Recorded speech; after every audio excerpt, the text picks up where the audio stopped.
If you think your family could never betray you, think again. My story will change that forever.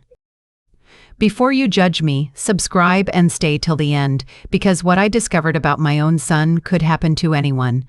My name is Evelyn Brooks, and I'm 62 years old. 3 days ago, my husband Charles and I were pushed off a 90-foot cliff by our own son and his wife. As I lay broken at the bottom of that gorge, I heard my husband whisper through blood and broken teeth, "Evelyn, don't move." Play dead. I did, but pretending to be dead doesn't prepare you for the truth that your only surviving child wanted you gone for money. We used to be the kind of couple neighbors envied. Charles had his woodworking shop behind our house, the smell of cedar always following him inside. I taught 3rd grade at the elementary school just down the road. Our house on Maple Lane was small, but it was warm, filled with laughter, the clatter of dishes, and the squeals of our 2 boys, Marcus and David. Marcus, the older one, was sunshine, always fixing things, always helping, always making us laugh. David, 5 years younger, was quiet, a thinker. He'd sit in corners, watching, studying people with those deep eyes of his. I used to tell people Marcus was my heart and David was my soul. I didn't realize one of them would end up destroying both. Our life was ordinary but good. Sunday dinners after church, summer barbecues, holidays spent decorating the porch with too many lights. Charles and I built everything together, our home, our memories, our family. I thought we'd done it right, until one October night, 25 years ago, when Marcus didn't come home. We searched everywhere. The police found him the next morning at the bottom of a river gorge. They said it was an accident, a tragic fall. I believed them because I couldn't bear to believe anything else. David was calm at the funeral. Too calm. I told myself people grieve differently, that maybe shock had frozen his tears. I didn't see the truth behind that stillness. Years passed. We learned to live around the hole Marcus left behind. David grew into a man, married a sweet-looking woman named Lydia, and had 2 children of his own. For a while, I thought maybe God had given me a second chance at family, but evil doesn't disappear, it waits. It started small. 6 months ago, Charles and I decided to update our will. We'd worked our whole lives, saved up nearly $200,000, our home, and a few acres of land my parents left me. David was the one who suggested it. "Mom, Dad, you're both in your 60s now," he said one evening over coffee. "It's important to have everything in order. For the family." Lydia smiled, that honey sweet smile of hers. "We just want to make sure you're protected," she said, her manicured hand resting on mine. We sat in a lawyer's office a week later, signing papers that would have meant nothing to me back then. But now, I realize, were the first nails in our coffin. David insisted on being the sole heir. Said he'd manage the estate responsibly and make sure the grandkids were taken care of. Charles trusted him. My husband always believed the best in people, especially our son. I didn't. Something about David's voice when he said manage made me feel like prey. After that, things changed. They visited more often, but never empty-handed. David brought plans, documents, suggestions. "You should think about selling this big house," Lydia would say, walking through the rooms like she was already measuring curtains. "It's too much upkeep. We can help you find a nice condo in town." I'd smile politely, but inside, I'd feel that cold pulse of dread. This was my home. Every scratch on the floor had a story. When I refused to sell, David's mask cracked. "Mom, be reasonable," he snapped one evening. "You're not young anymore." What if something happens to you here alone? That was the first time my son spoke to me like a stranger. Charles told me I was overreacting. "He's just being practical, Eve," he said, brushing his teeth that night. But I saw it in his eyes. He was uneasy too. A week later, David brought up the power of attorney. "It's just in case," he said. "If one of you gets sick, I can handle your finances easily." He said it like it was nothing, but my stomach twisted. That night, I called my sister, Carolyn. She's the sharp one in the family, the one who always sees through people. Evelyn, she said after I told her everything, doesn't it strike you as odd that David's suddenly obsessed with your money? He's never been that responsible before. Her words stuck like glass. That same evening when David came over again, I confronted him. Why are you so eager to control our money, David? Your father and I can handle our own affairs. His face hardened instantly. His smile vanished, and for a split second I saw something cold flicker in his eyes, something I'd seen before in his brother's coffin photo but couldn't name back then. Mom, he said, voice flat, this isn't about control. It's about responsibility. But when he said responsibility, it sounded like a threat. Lydia chimed in softly. Evelyn, please don't take it the wrong way. We just want what's best for you. That night, Charles and I had our first real fight in decades. He said I was paranoid, I said he was blind. The words spilled like poison, and then, just when I thought I'd calm down, Charles whispered something that shattered me. There's something I never told you about the night Marcus died. The air left my lungs. He sat me down at the kitchen table where 1,000 family dinners had been shared and told me everything. That night, 25 years ago, he said, he saw David leaving the house. He'd followed him to the gorge. He saw the boys fighting. He saw David shove Marcus. Evelyn, he said in a voice that didn't sound like his, it wasn't an accident. David killed his brother. I couldn't breathe. My mind refused to accept it. Charles went on. He said Marcus slipped. That it was an accident. I wanted to believe him. He was crying, begging me. What was I supposed to do turn in my only living son? So I said nothing. I told myself it was a tragedy, not a crime. I stared at him, shaking. You covered for him, I whispered. He nodded, tears rolling down his wrinkled cheeks. I thought he'd changed, Eve, but he never did. The next day, Charles showed me what he'd been hiding. Bank statements, business debts, proof that David's carpentry company was drowning. Over $100,000 owed. Does Lydia know? I asked. She's part of it, he said. I've seen the way she talks about our assets, our insurance. They're desperate. Desperate people do terrible things. That's when it clicked. Why they wanted control, why they were pushing us to sign papers, why the mountain trip suddenly sounded like such a sweet idea. That evening, the phone rang. Mom, David said, cheerful as ever. Lydia and I were thinking, we should celebrate your 40th anniversary this weekend, take you up to the Smoky Ridge trails. Just a little hike and picnic, nothing crazy. My blood ran cold. I glanced at Charles. He'd heard it too. That wasn't a gift. That was a setup. That's a lovely idea, honey, I said, forcing a smile he couldn't see. Let me check with your father and call you back. The moment I hung up, Charles looked at me. That's where he's going to do it, he said quietly. The mountains. Like with Marcus. We stayed up all night planning. Charles said he'd record everything, hide his phone, catch them saying something incriminating. If we die, at least someone will know the truth, he whispered. That Friday night, we barely touched our dinner. The food tasted like metal, fear sharp in the air. Before bed, Charles handed me an envelope. It's for Carolyn. If we don't come back, she'll know what happened.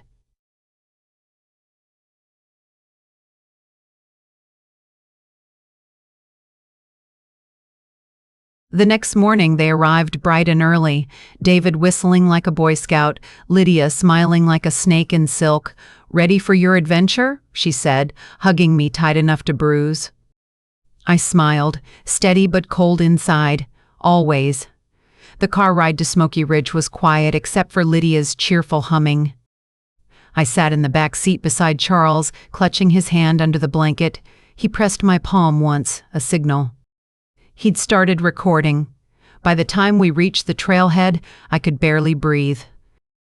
The place was stunning pine trees, a silver river far below, but I couldn't see beauty anymore, only danger. David was all smiles. It's an easy trail, he said. Perfect for photos. Photos. That's what Marcus had said that night, too. We walked in silence for an hour, pretending to admire the view. Lydia kept snapping pictures, all smiles. But every time she turned her camera off, her expression went blank, calculating. David trailed behind us, close enough that I could feel his presence, like a shadow waiting to strike. After another steep incline, Lydia gasped, "Look at that cliff!" We could get such beautiful pictures from up there, and just like that, I knew we'd arrived at the place they planned to kill us. If you're still here, keep watching, because what happened next will make you think twice before trusting anyone, even the people who share your blood. Lydia was already halfway up the rocky path before I could speak.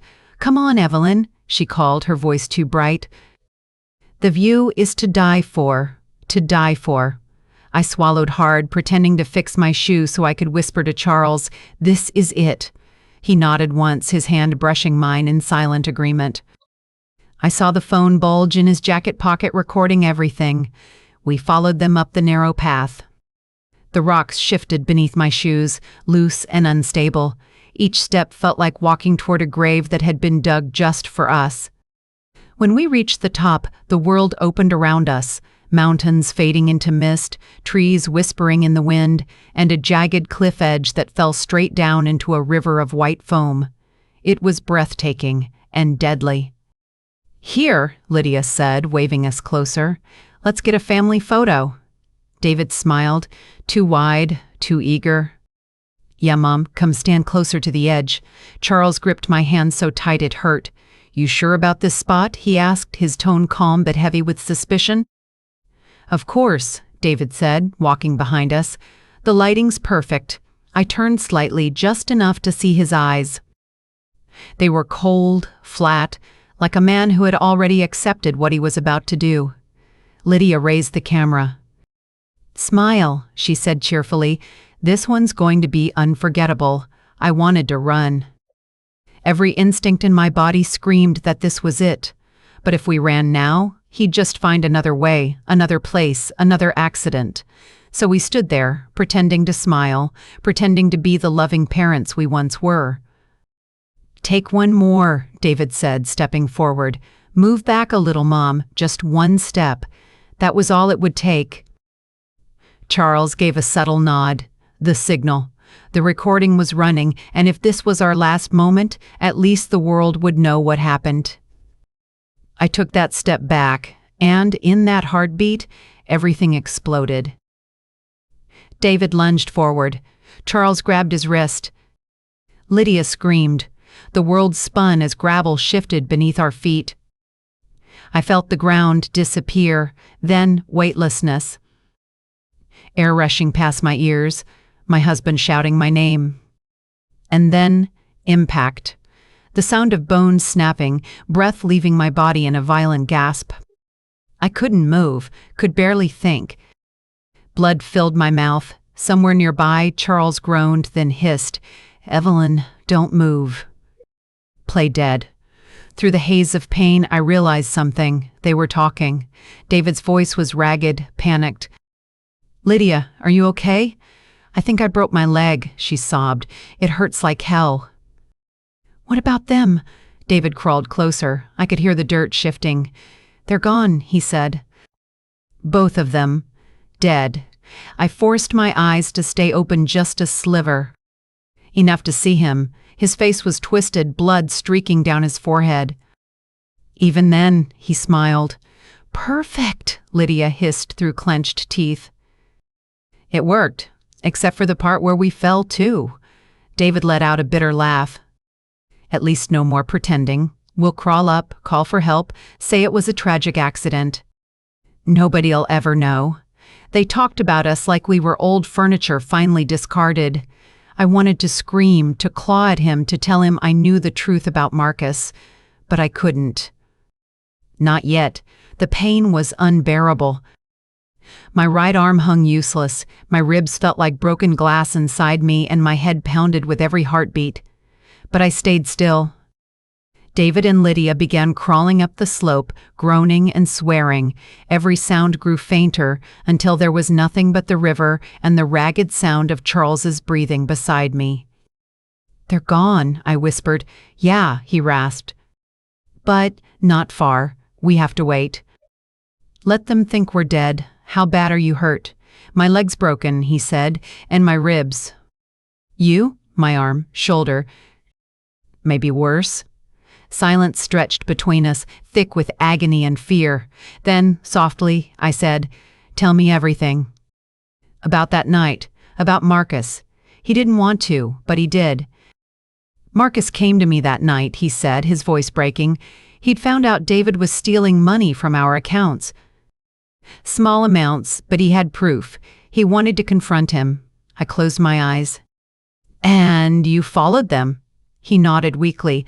"They were arguing by the gorge. I heard Marcus shouting that he'd tell you everything. Then David snapped. He shoved him. Hard. Hard. Marcus lost his balance. I tried to reach him, but his voice cracked. It wasn't an accident. I knew that even then. I couldn't stop the tears. "And you still protected him." "He was my son," Charles whispered. "I thought losing Marcus was punishment enough. I didn't think he'd still be capable of this." Somewhere above us, faint voices echoed. Rescuers. David and Lydia had found help. I felt panic rise. If they find us alive, they'll kill us before anyone believes us. Charles's mind was already working. "The phone," he said. "It recorded everything. Their voices, their plan. That's our proof. We just have to stay alive long enough to hand it over." The minutes crawled by like hours.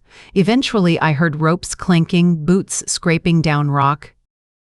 "There," someone shouted. "We've got 2 more down here." I shut my eyes again and slowed my breathing. "They're gone," David's voice said above us, trembling with fake grief. "Please, help my parents." They fell trying to take a photo. A rescuer touched my neck. "Faint pulse," he said. "She's barely alive." Another voice, steady, professional. "Get the stretchers. Move carefully." I felt hands lifting me, securing straps. My body screamed in pain, but I didn't make a sound. Then came the whir of helicopter blades, the rise of air, and Lydia's sobbing voice somewhere nearby. "I can't believe they're gone," she cried. It all happened so fast. Her words made bile rise in my throat. She was mourning us before we were even cold. In the helicopter, I lay next to Charles. His hand brushed mine weakly. "Don't say anything," he murmured. "Not yet." When we reached the hospital, chaos swallowed everything.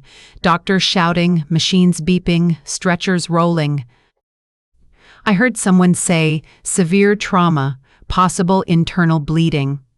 I forced myself to stay limp, to play the part of the dying woman. Then, footsteps. Voices I knew too well. David and Lydia. "Doctor," David said, his tone soft and mournful, "can we see them? Just to say goodbye?" The doctor hesitated. "Just for a moment. Make it brief." Their footsteps came closer. I felt David's hand close around mine. His skin was warm. The same hand that had pushed me to my death. "Mom," he whispered, his breath hot on my cheek. "I love you." "I'm sorry this happened." Then, quieter, so low I almost thought I imagined it. "You should have just signed the papers, Mom. Some truths are better left buried." My heart almost stopped. He'd just confessed, and a nurse was standing right beside him. She froze, eyes widening. I caught her name tag through half-open lashes. Nurse Inez. "What did you say?" Lydia hissed. "Nothing," David muttered. "She can't hear us anyway." They left soon after. Inez lingered. Her eyes flicked to me, then to the monitor. "Ma'am," she whispered so quietly I barely heard.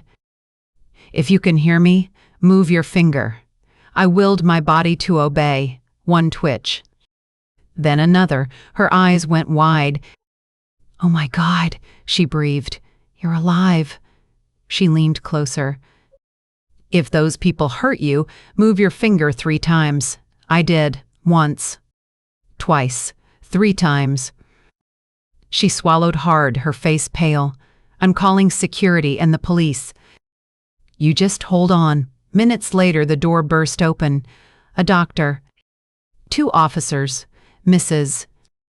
Brooks," one said softly, "you're safe now. We know everything." For the first time in 3 days, I let the tears fall. If you're here for the ending, don't blink. Because justice didn't come easy. It came with blood, betrayal, and a truth 25 years in the making. When I opened my eyes fully, the room was crowded. Nurse Inez, the attending doctor, and 2 detectives standing by the bed. Mrs. Beeses. "Brooks," one of them said softly, "I'm Detective Harris. You're safe now." "Can you tell us what happened?" My throat burned, my voice barely a whisper. "My son, David.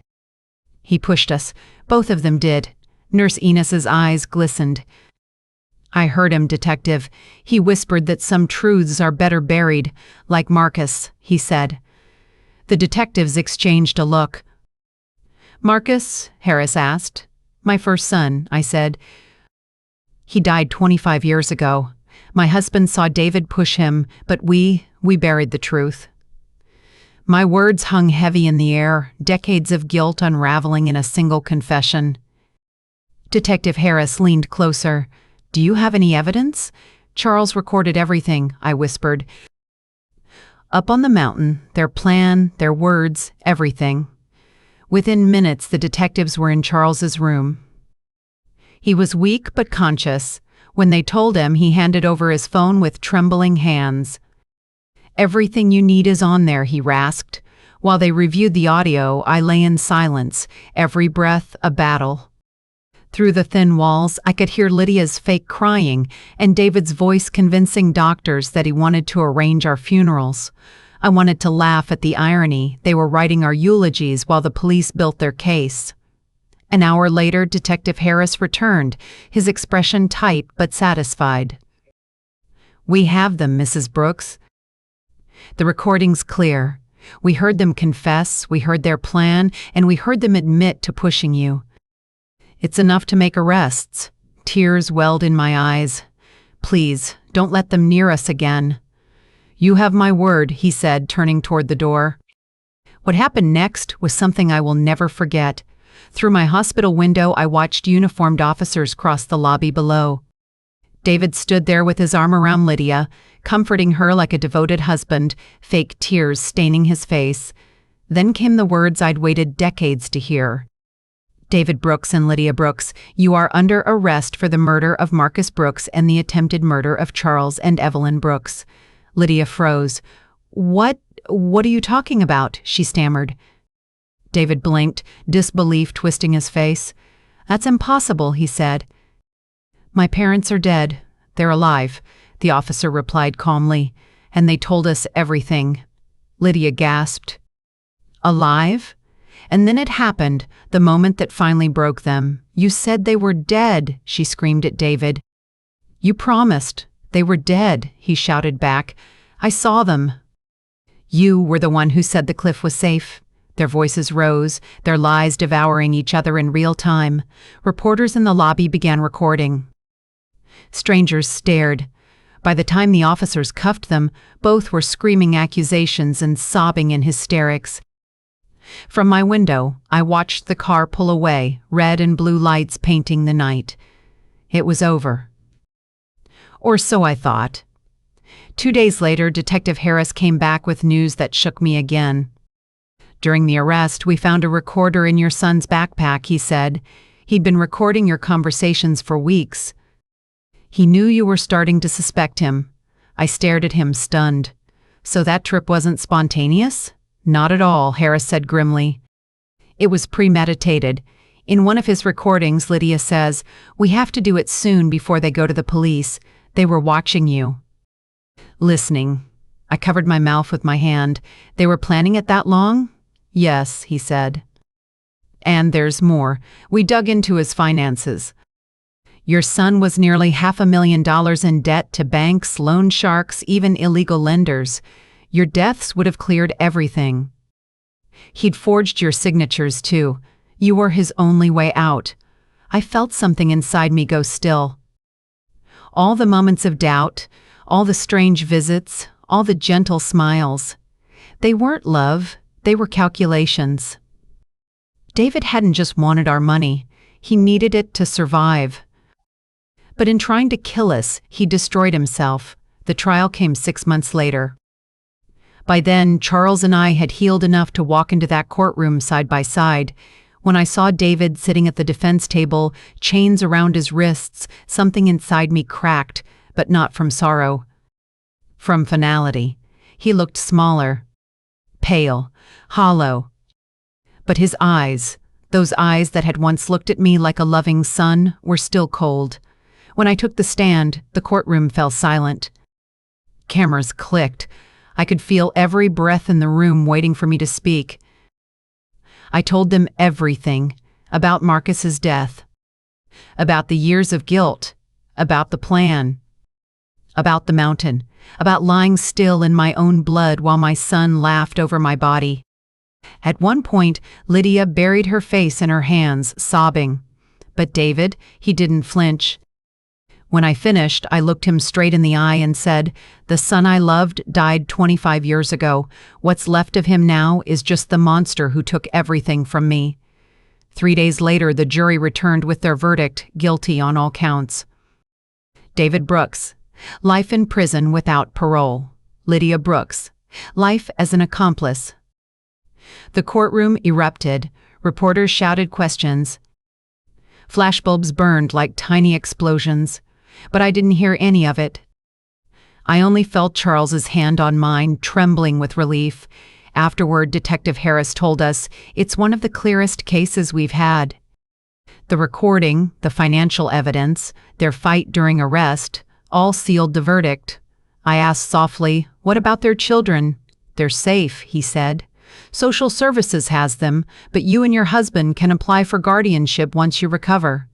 And that's exactly what we did. A year later, our home feels alive again, but different. The laughter in it is smaller, gentler.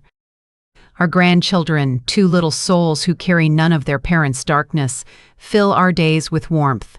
Every night, before they go to bed, I tell them stories about the brother they'll never meet. Uncle Marcus, who used to build toy planes and believed in fairness and honesty. Sometimes they ask about their parents. I tell them the truth, but gently. "Your mom and dad made choices that hurt people," I say, "but that doesn't mean you have to be like them. You can choose love. You can choose better." Charles still limps from the fall, but every morning he brings me coffee and wildflowers from the garden. Sometimes we sit on the porch together, listening to the wind through the trees, and I think about how close we came to losing everything. But then I remember the detective's words, the nurse's courage, and my husband's whisper at the bottom of that cliff. "Play dead." That whisper saved my life. But what really saved my soul was learning that survival doesn't end when you wake up. It begins when you decide to fight for the truth. Now, when people ask how I could forgive myself for staying silent all those years, I tell them this: guilt kept me quiet, love made me blind. But survival made me loud, and I will never, ever be silent again. If you've ever doubted your instincts, don't. Evil hides behind familiar faces, and sometimes the people who call you mom or dad are the ones sharpening the knife. Share this story, subscribe for more true revenge tales, and remember, trust can be rebuilt, but innocence never can.